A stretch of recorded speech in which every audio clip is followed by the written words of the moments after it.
नमस्कार जोहार, आपका स्वागत है खबर छत्तीसगढ़ में। तो आइए जानते हैं छत्तीसगढ़ के हर छोटे बड़े शहर से 25 फटाफट बड़ी खबरों को। इससे पहले यदि आप वीडियो को लाइक नहीं किए तो लाइक कर दीजिए और चैनल में नए हैं तो चैनल को सब्सक्राइब कर लीजिए। और आप वीडियो को कहां से देख रहे हैं कमेंट बॉक्स में हमें जरूर बताइए। छत्तीसगढ़ वासियों को सीएम साई की बड़ी सौगात है। कल अयोध्या धाम के लिए रवाना किए विशेष दर्शन ट्रेन। यह छत्तीसगढ़ सरकार की रामलला दर्शन योजना के अंतर्गत वित्तीय वर्ष 2025-26 की पहली विशेष ट्रेन मंगलवार यानी कि 15 जुलाई को रायपुर रेलवे स्टेशन से अयोध्या धाम के लिए रवाना किया। इस मौके पर मुख्यमंत्री विष्णुदेव साय इस विशेष दर्शन यात्रा को हरी झंडी दिखाकर शुभारंभ किया। ऐसे में रायपुर संभाग के श्रद्धालुओं को दर्शन करने का अवसर मिला। मुख्यमंत्री विष्णुदेव साय की पहल पर यह योजना पिछले वर्ष से ही चल रही है, जिसके तहत अब तक रायपुर, बिलासपुर, सरगुजा और दुर्ग बस्तर संभागों से हजारों श्रद्धालु अयोध्या धाम के दर्शन कर चुके हैं। शिक्षक ने बच्चों से धान साफ करवाया, वीडियो वायरल। शिक्षा विभाग ने किया सस्पेंड। जिले के बमनीडी विकासखंड स्थित शासकीय प्राथमिक शाला सिलादेही में एक शिक्षक द्वारा विद्यार्थियों से धान साफ करवाने का मामला सामने आया। घटना के बाद शिक्षक पर कार्रवाई करते हुए जिला शिक्षा अधिकारी अश्विनी भारद्वाज ने उसे निलंबित कर दिया है। पूरा मामला तब सामने आया जब जिला पंचायत शिक्षा अस्थायी समिति के अध्यक्ष गगन जयपुरिया ने 14 जुलाई सोमवार दोपहर 12 बजे स्कूल का आकस्मिक निरीक्षण किया। इस दौरान कक्षा 4वीं और 5वीं में मौजूद छात्र कक्षा के अंदर धान साफ करते हुए मिले। निरीक्षण के समय सहायक शिक्षक एलबी गोपी कुमार तिवारी कक्षा में उपस्थित थे। इस सदन में हंगामा, कांग्रेस का वॉकआउट, नल जल और रेत खनन जैसे मुद्दे उठे। किसने क्या कहा? छत्तीसगढ़ विधानसभा में मंगलवार को मुख्य विपक्षी दल कांग्रेस ने कथित अवैध रेत खनन का मुद्दा उठाया और इस पर चर्चा की मांग की। अध्यक्ष द्वारा चर्चा की उनकी मांग को अस्वीकार किए जाने के बाद कांग्रेस के विधायकों ने सदन से बहिर्गमन किया।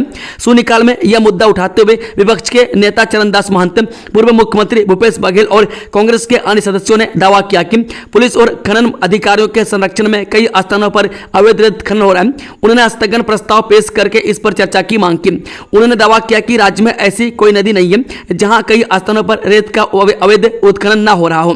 पूर्व सीएम भूपेश बघेल ने जल जीवन मिशन में 2022-23 से 2024-25 में हुए वही और लोगों को मिल रही सुविधा की जानकारी मांगी। बघेल ने कहा 49 लाख लक्ष्य के विरोध से 31,16,000 घरों तक की सुविधा मिली। कई जिलों में लक्ष्य से बहुत पीछे है। इसका कारण क्या है? इधर जल जीवन मिशन योजना फेल होने को लेकर विपक्ष ने हंगामा किया। पीडब्ल्यूडी सब इंजीनियर की परीक्षा में नकल, युवतियों ने ऑनलाइन मंगवाया था हाईटेक डिवाइस। आरोपी 2 दिनों की पुलिस रिमांड पर। छत्तीसगढ़ में आयोजित पीडब्ल्यूडी सब इंजीनियर भर्ती परीक्षा में सामने आई हाईटेक नकल मामले में पुलिस को बड़ी सफलता हाथ लगी है। मामले में गिरफ्तार की गई दोनों युवतियों को कोर्ट से 2 दिन की पुलिस रिमांड मिल गई है। पुलिस अब उनसे गहराई से पूछताछ करेगी ताकि इस रैकेट से जुड़े अन्य लोगों की भी जानकारी सामने लाई जा सके। जानकारी के मुताबिक आरोपी युवतियों ने परीक्षा में नकल करने के लिए ऑनलाइन हाईटेक डिवाइस से मंगवाया था। वहीं इस डिवाइस को चलाने की तकनीक दोनों बहनों ने यूट्यूब से सीखी थी। इतना ही नहीं, दोनों आरोपी आपस में सगी बहनें जो पहले से इस योजना को अंजाम देने की तैयारी कर रही थी। 30 बांग्लादेशी नागरिकों का छत्तीसगढ़ से किया गया डिपोर्ट। बॉर्डर पर बीएसएफ को सौंपेगी रायपुर पुलिस। छत्तीसगढ़ में अवैध तरीके से रह रहे 30 बांग्लादेशी नागरिकों को पहली बार उनके देश वापस भेजा जा रहा है। केंद्र सरकार से डिपोर्ट की अनुमति मिलने के बाद मंगलवार यानी कि 15 जुलाई को 30 बांग्लादेशी नागरिकों को रायपुर एयरपोर्ट से फ्लाइट के जरिए गुवाहाटी भेजा गया। जानकारी के मुताबिक इन घुसपैठी बांग्लादेशी नागरिकों को रायपुर पुलिस बीएसएफ के हवाले करेगी। इसके बाद असम से बांग्लादेश बॉर्डर पर बीएसएफ के जरिए डिपोर्ट प्रक्रिया पूरी की जाएगी। यह प्रक्रिया आज पूरी हो गई है। बिलासपुर में तेज रफ्तार वाहन का कहर, सड़क पर बैठे 22 मवेशियों को कुचला, 17 की मौत, 5 गंभीर, वाहन चालक फरार। बिलासपुर में मवेशियों की मौत का सिलसिला थमने का नाम नहीं ले रही है। मैं ताजा मामला रतनपुर थाना क्षेत्र के बारीडी गांव का है। मैं जहां सोमवार देर रात एक दर्दनाक हादसा हुआ। यहां पेट्रोल पंप के पास सड़क पर बैठे लगभग 20 से अधिक मवेशियों को एक तेज रफ्तार वाहन ने कुचल दिया। इस घटना में 17 गायों की मौके पर ही मौत हो गई, जबकि 5 अन्य गंभीर रूप से घायल हो गई। वह स्थानीय लोगों ने बताया कि मवेशी रोज की तरह रात के समय सड़क किनारे आराम कर रहे थे। तभी रतनपुर की ओर से आ रही एक अज्ञात भारी वाहन ने तेज रफ्तार में नियंत्रण खोते हुए मवेशियों को रौंद डाला।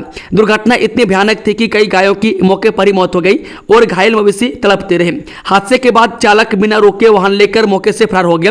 प्रत्यक्षदर्शियों के अनुसार वाहन चालक ने मवेशियों को कुचलने के बाद पलटकर देखने या रोकने की भी जहमत नहीं उठाई।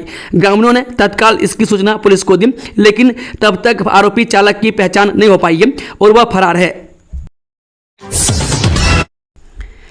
दुर्ग के होटल व्यवसायी और रेलवे ठेकेदार विजय अग्रवाल के ठिकानों पर ईडी का छापा। छत्तीसगढ़ के दुर्ग शहर में प्रवर्तन निदेशालय यानी कि ईडी ने आज सुबह होटल व्यवसायी और रेलवे ठेकेदार के ठिकानों पर छापेमारी की। ईडी की टीम होटल व्यवसायी और रेलवे ठेकेदार विजय अग्रवाल के ठिकानों पर आज सुबह 7 बजे दबिश दी। इस कार्रवाई के दौरान काफी संख्या में पुलिस बल में मौजूद थे। आज सुबह करीब 7 बजे केंद्रीय जांच एजेंसी यानी कि प्रवर्तन निदेशालय ने दुर्ग के प्रमुख व्यापारी और होटल व्यवसायी विजय अग्रवाल के ठिकाने पर छापेमारी की। यह कार्रवाई विजय अग्रवाल के दुर्ग दीपक नगर स्थित आवास में की गई।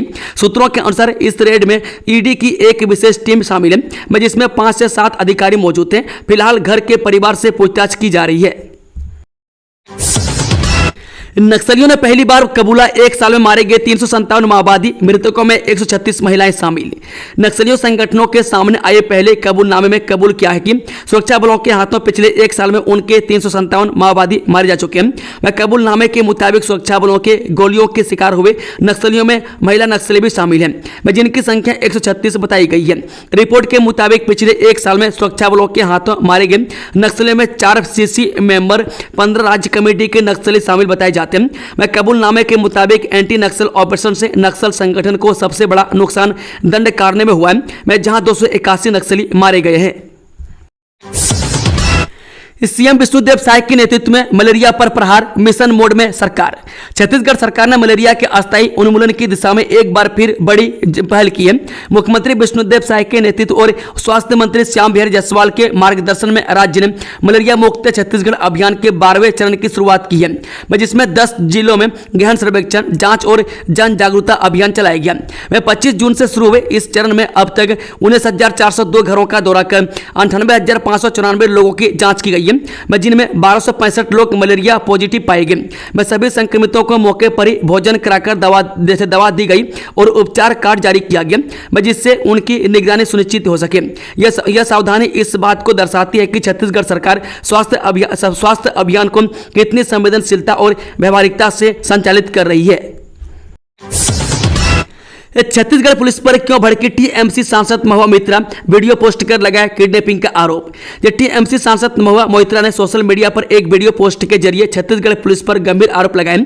सांसद ने छत्तीसगढ़ पुलिस पर राज्य प्रायोजित किडनैपिंग करने का आरोप लगाया और कहा पुलिस ने उनके लोकसभा सीट से कोंडागांव में मजदूरी के लिए गए 9 मजदूरों को बंदी बना लिया है। टीएमसी सांसद का आरोप है कि कोंडागांव में एक निजी स्कूल में बिल्डिंग निर्माण के काम के लिए आए उनके लोकसभा क्षेत्र कृष्णानगर के 9 मजदूरों को छत्तीसगढ़ पुलिस ने जबरन कंस्ट्रक्शन साइट से उठा लिया, जबकि सभी 9 मजदूरों के पास से वैध दस्तावेज थे। उनके मुताबिक सभी मजदूरों के मोबाइल फोन बंद आ रहे हैं। भाई बहन समेत 4 बच्चों की डूबने से मौत, हाईकोर्ट ने संज्ञान लेकर सरकार के मुख्य सचिव को किया तलब। छत्तीसगढ़ हाईकोर्ट ने जांजगीर चंपा जिले में हुए एक दर्दनाक हादसे का संज्ञान लेते हुए राज्य सरकार के मुख्य सचिव से जवाब तलब किया है। जांजगीर चंपा जिले में बीते शनिवार को स्कूल से लौटते वक्त तालाब में नहाने गए भाई बहन समेत 4 बच्चों की डूबकर मौत हो गई थी। घटना बलौदा थाना क्षेत्र के भैंसतारा गाँव की थी। इस मामले में मुख्य न्यायाधीश रमेश कुमार सिन्हा और विभू दत्त गुरु की डबल बेंच में जनहित याचिका के रूप में सोमवार सुनवाई हुई, जिसमें मुख्य न्यायाधीश ने बच्चों की सुरक्षा को लेकर टिप्पणी करते हुए कहा कि कितनी गलत बात है कि स्कूल से लौटते वक्त 4 बच्चे पानी में डूब जाते हैं, यह सरकार की भी जिम्मेदारी है। हिरासत में ली गई सूदखोर रोहित तोमर की पत्नी भावना, पति को लेकर हो रही पूछताछ। ब्लैकमेलिंग और सूदखोरी के मामले में फरार चल रहे हिस्ट्री सीटर रोहित सिंह तोमर की पत्नी भावना तोमर को पुलिस ने हिरासत में ले लिया है। वह पुरानी बस्ती पुलिस से भावना से पूछताछ कर रही है, जिससे फरार दोनों भाइयों के बारे में सुराग मिल सके। दरअसल रायपुर पुलिस को इनपुट मिला था कि भावना तोमर अपने पति के संपर्क में है, जिसके बाद मंगलवार को पुलिस ने भावना को हिरासत में ले लिया। पुलिस के मुताबिक भावना की गिरफ्तारी भी हो सकती है। बता दें कि वीरेंद्र सिंह तोमर और रोहित सिंह तोमर के खिलाफ सूदखोरी, धमकी, ब्लैकमेलिंग और वसूली से जुड़े आधा दर्जन से ज्यादा केस दर्ज है। एआई बंदर की देश में धूम, खेत खबर और रेप, छत्तीसगढ़ बना वर्चुअल वानर का नया अड्डा। कौन है ये एआई बंदर? जो मंकेश, डोगेस और बबलू जैसे नामों से ये एआई जनरेटेड पात्र लोकप्रिय हो रहे हैं, जिन्हें यूपी, दिल्ली और अब छत्तीसगढ़ समेत पूरे भारत में क्रिएटर्स द्वारा लाइव किया जा रहा है। मैं हरदोई के आकाश जैसे क्रिएटर्स ने इन्हें एआई और एनिमेशन टूल्स के जरिए तैयार किया है। मैं ग्रामीण परिदृश्य के साथ बंदर को जोड़कर इसे लोकल टच मिला, किसान खेतों में काम करता दिखता। मैं कभी रिपोर्टर बन फूट कर जानकारी देता, मैं कभी हाई एनर्जी रेप पर थिरकता। वहीं वैरायटी ट्रेडिंग रील्स और मीम्स के कारण बनी है मैं जो छत्तीसगढ़ समेत पूरे भारत भर में वायरल हो रही है। इस सदन में रेडी टू ईट में भ्रष्टाचार की गूंज, अपात्र महिला स्व सहायता समूह को देने का आरोप, दोषी अधिकारियों पर कार्रवाई की मांग, मंत्री के जवाब में असंतुष्ट विपक्ष का वॉकआउट। विधानसभा में मंगलवार को रेडी टू ईट का मामला विपक्ष ने उठाते हुए सरकार को जमकर घेरा। उसके ठेके में गड़बड़ी का आरोप लगाते हुए विपक्ष ने सरकार पर भ्रष्टाचार का आरोप लगाया। इसके लिए दोषी अधिकारियों पर कार्रवाई की मांग स्वीकार नहीं करने पर कांग्रेस विधायकों ने सदन से बहिर्गमन कर दिया। ध्यान आकर्षण सूचना के माध्यम से नेता प्रतिपक्ष डॉक्टर चरणदास महंत ने कहा कि सरकार ने रेडी टू ईट योजना के संचालन में भारी गड़बड़ी की है और पात्र महिला स्व सहायता समूह को भी ठेका दे दिया गया है, जबकि पात्र समूह को बाहर कर दिया गया। इसके चयन समिति में शामिल अधिकारियों पर कार्रवाई की मांग नेता प्रतिपक्ष ने की। कांग्रेस सदस्य उमेश पटेल ने भी इसमें भ्रष्टाचार का आरोप लगाते हुए डिफॉल्टर महिला स्वयं सहायता समूह को ठेका देने की जानकारी सदन में दी। उन्होंने इसके लिए दोषी अधिकारियों पर कार्रवाई की मांग सरकार से की। विभागीय मंत्री लक्ष्मी राजवाड़े इसमें किसी प्रकार की अनियमितता से इनकार करते हुए जांच के लिए तैयार नहीं हुई। मैं इससे नाराज विपक्ष के सभी सदस्यों ने सदन की कार्यवाही से वॉकआउट कर दिया। वहीं वित्त मंत्री ओपी चौधरी ने कहा कि कांग्रेस सरकार ने कमीशन खोरी के लिए 20,000 माता बहनों का रोजगार छीनकर ठेकेदार को दे दिया था, जिसे शायद सरकार ने वापस माता बहनों को दे दिया है। ई रिक्शा चालक को फिल्मी स्टाइल में स्टैंड करना पड़ा महंगा, भरना पड़ा हजारों का जुर्माना। देखें पूरी जानकारी। ई रिक्शा वाहन चालक द्वारा फिल्मी स्टाइल में पहिया उठाकर स्टैंड करना एवं स्टैंड का रील बनाकर सोशल मीडिया में अपलोड करना महंगा पड़ गया। वायरल वीडियो रायपुर पुलिस के संज्ञान में आते ही तत्काल एक्शन लेते हुए ई रिक्शा के रजिस्ट्रेशन नंबर के आधार पर मालक या चालक का पता लगाकर ई रिक्शा सहित कार्यालय बुलाया गया। मैं साथ ही ई रिक्शा क्रमांक CG04NF 9289 के चालक Mohammad Mohsin housing board colony सेज बहार रायपुर के विरुद्ध लापरवाही पूर्वक खतरनाक ढंग से स्टैंड करने एवं बिना लाइसेंस के तहत मोटरयान अधिनियम की धारा 184 3 181 के तहत चलानी कार्रवाई करते हुए 3,000 रुपये का जुर्माना किया गया। साथ ही भविष्य में दोबारा गलती नहीं करने हेतु शपथ दिलाई गई। बेटियों को बॉयज स्कूल में भेजने के विरोध में उतरे पालक युक्तिकरण के मर्ज को रद्द करने की कर रहे मांग।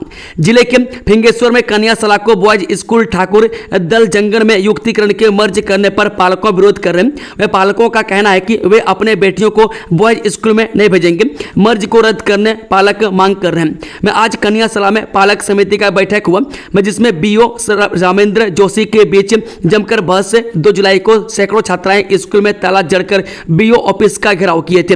पालकों का कहना है कि कन्या स्कूल में 400 छात्राएं पढ़ाई कर रही हैं। बॉयज स्कूल में मर्ज होने से 40 से 50 छात्राएं TC निकाल चुकी हैं। मैं सभी टीचर मर्ज होने और हाई स्कूल चले गए तो बिना शिक्षक के छात्राएं स्कूल आ रही हैं। उन्हें पढ़ाने पालकों ने शहर के पढ़े लिखे युवक युवतियों को पढ़ाने की जिम्मेदारी दी है। पालक मर्ज को रद्द करने की मांग पर अड़े हैं। मीडिया की सजगता ने मजबूर परिवार का दिया साथ, मुरहा नागेश को मिला इंसाफ। SDM तहसीलदार और पुलिस ने पुश्तैनी जमीन पर दिलवाया कब्जा। मीडिया की सक्रियता और प्रशासन की तत्परता से एक मजबूर परिवार को आज उसका हक मिला। मुरहा नागेश जो बीते दिन अपनी पुश्तैनी 7.5 एकड़ जमीन को वापस पाने के लिए गरियाबंद कलेक्ट्रेट के सामने लगभग 12 घंटे भूख हड़ताल पर बैठा था, को आखिरकार न्याय मिला। मैं आज SDM तहसीलदार और पुलिस प्रशासन की टीम मौके पर पहुंची और नागेश परिवार को जमीन पर कब्जा दिलवाने की कार्रवाई शुरू की। अधिकारियों की मौजूदगी में मुरहा नागेश ने अपनी जमीन पर खुद बुआई कर अधिकार का प्रतीकात्मक प्रदर्शन किया। छात्राओं की जान मंडरा रहा खतरा। शासकीय कन्या आवासीय विद्यालय दोगली की बिल्डिंग जर्जर, कभी भी हो सकता है बड़ा हादसा। छत्तीसगढ़ के नगरी ब्लॉक के अंतर्गत आने वाले शासकीय उच्चतर माध्यमिक शिक्षा परिसर कन्या आवासीय विद्यालय दोगली की स्थिति दिन प्रतिदिन जर्जर होती जा रही है। विद्यालय भवन में कई स्थानों पर दीवारों में बड़ी बड़ी दरारें आ चुकी हैं। वहीं छत से लगातार पानी टपकने और प्लास्टर गिरने की घटनाएं सामने आ रही है, जिससे किसी भी समय बड़ा हादसा हो सकता है। अपनी जमीन के लिए तरस रहा गरीब किसान, कागज होने के बावजूद प्रशासन से नहीं मिल रहा न्याय। जब गांव के गरीब किसान की निजी जमीन पर सुखलाल सिधार द्वारा कई बार असफल प्रयास किया जा रहा, मैं खुद के निजी जमीन होने के बाद भी लचर सिस्टम के चलते मासूम गरीब किसानों को भटकना पड़ रहा है। ब्लैकमेलिंग कर 20,000 ऐंठने पहुंचे थे आरोपी। अश्लील वीडियो वायरल करने की धमकी देकर कर रहे थे वसूली। पुलिस ने तीनों को रंगे हाथों पकड़ा। जो चंपा क्षेत्र के एक 18 वर्षीय लड़का जो विगत कुछ दिनों से काफी परेशान था, ठीक से खाना पीना नहीं कर रहा था, ठीक से बात भी नहीं कर रहा था, जिससे उसके व्यवहार से किसी परेशानी में होने की आशंका हुई। तब उनके माता पिता ने लड़का से पूछा तो बताया कि सोशल मीडिया के माध्यम से जिला कोरबा तरफ की निवासी एक लड़के से मार्च 2024 में पहचान हुई थी। वह दोनों एक दूसरे से मोबाइल से चैटिंग वीडियो कॉलिंग के माध्यम से बातचीत करते थे। इसी दौरान लड़की के कहने पर फोटो और वीडियो भेजा था। मानसून सत्र के पहले दिन विधायक गोमती साय ने उठाया जसपुर जिले में अधिकारियों और कर्मचारियों की कमी की मुद्दा।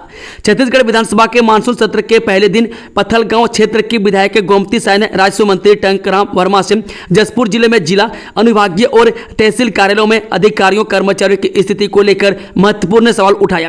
उन्होंने अपने सवाल में पूछा कि जिले के सभी प्रशासनिक कार्यालयों में पद स्वीकृत हैं या नहीं, कितने पद रिक्त हैं, वर्तमान में किन विभागों के कर्मचारियों से काम लिया जा रहा है और इन रिक्तियों को कब तक भरा जाएगा। आरबीआई देगा तोहफा, अगस्त में सस्ते होंगे लोन। जानिए ईएमआई कितनी कम होगी आपके लोन पर। ब्याज दरों से परेशान लोन धारकों के लिए राहत की खबर आ सकती है। भारतीय रिजर्व बैंक यानी कि आरबीआई द्वारा अगस्त की मौद्रिक समीक्षा बैठक में रेपो रेट में कटौती के संकेत मिल रहे हैं। अगर ऐसा होता तो होम लोन, पर्सनल लोन और ऑटो लोन लेने वालों की ईएमआई पर बोझ कम हो सकता है। मौजूदा समय में आरबीआई की रेपो रेट 6.50% पर स्थिर है, लेकिन महंगाई दर के काबू में आने और बाजार में मांग बढ़ने के लिए आरबीआई अब दरों को घटा सकता है। विशेषज्ञों की माने तो अगस्त की बैठक में 0.25% तक की कटौती हो सकती है। बलौदा की पहाड़ियों में जल संरक्षण की नई मिसाल। हेडसपुर में स्टेगर्ड कंटूर ट्रेंच से बढ़ेगी हरियाली। जिले के बलौदा विकासखंड के ग्राम पंचायत हेडसपुर के गोसाई पहाड़ पर इन दिनों पर्यावरण संरक्षण और जल बचाव की एक मिसाल रची जा रही है।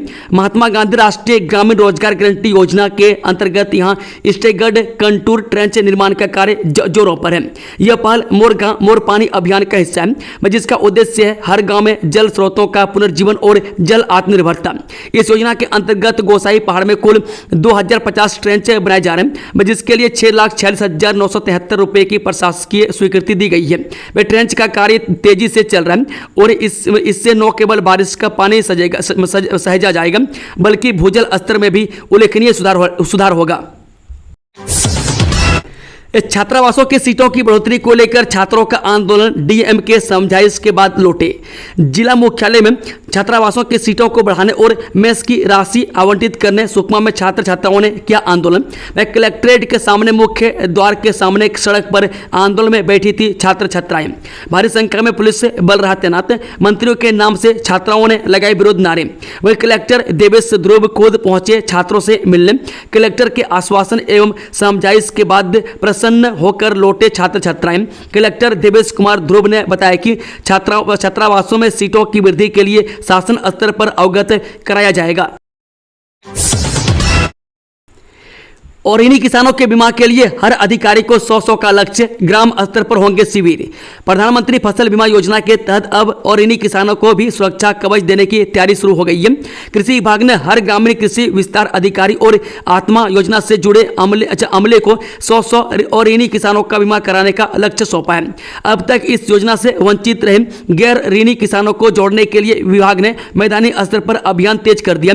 अधिकारियों को ग्राम पंचायत स्तर पर शिविर आयोजित करने, कृषक गोष्ठियों और प्रचार प्रसार के माध्यम से किसानों को जागरूक करने के निर्देश दिए गए। बैनर के जरिए योजना की जानकारी देने पर भी जोर है। दोस्तों, खबरों का सिलसिला यहीं समाप्त होता है। अगर जानकारी पसंद आई हो तो वीडियो को लाइक, शेयर, चैनल को सब्सक्राइब जरूर कर लें और कमेंट बॉक्स में अपना फीडबैक देना ना भूलें। Thank you, all the best. जय हिंद, जोहार छत्तीसगढ़ भाई लोग।